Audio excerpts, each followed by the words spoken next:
Nanonood ang pilot episode ng Telefantasyang Machete kagabi at ang love story ni na Machete at Aguinaya. Totoo bang nadadala na ni Aljur Abrenica at Bella Padilla sa tunay na buhay? Makichika kay Aubrey Carampel. Pamilya, mga kabataan, mga babae at maging mga barako tumutok sa Machete. Bukod sa magandang kwento, hinangaan din ang magandang pangangatawan ng bidang si Aljur Abrenica. Magandang Machete ngayon. Sa titulad sa mga dating naging Machete, mas okay nga. Mas bagay siya ngayon. Si Aljur. Aljur. Machete diet nila ako. Machete diet ka na rin. Naingit ka sa abs ni Aljur. Naingit. Kaingit nga eh. Maganda yung storya niya eh. Yung love story nila. Parang sa simula, parang nakakaiyak. Ang cast, time out muna sa taping para mapanood ang unang pag-ere ng Telefantasya. Nag-set up pa sila ng widescreen para makapanood ang buong production staff.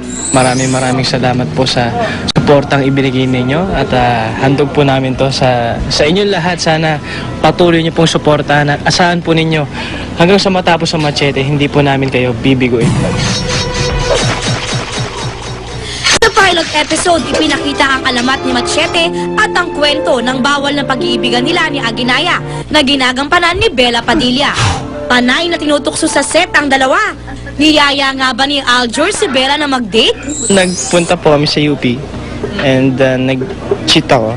Kumain kami ng masarap na pagkain. Natuwa naman ako, na-relax ako. Hindi kasi ako usually lumalabas na kasama mga guys. So, nung una, very uncomfortable ako. Feeling ko napansin niya yun. Pero natuwa ako na nag-take siya ng time na mag-bonding kami. Ibinuking pa sila ng ka-love triangle nila sa show na si Raisa Senon. Mayroong twinkle, twinkle, little star. Kanino? Sa mga mata nila. Aubrey Carampel, updated sa Showbiz Happenings.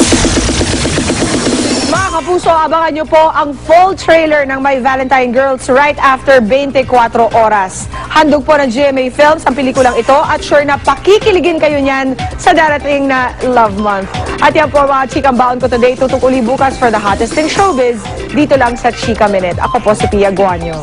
Mel, Mike?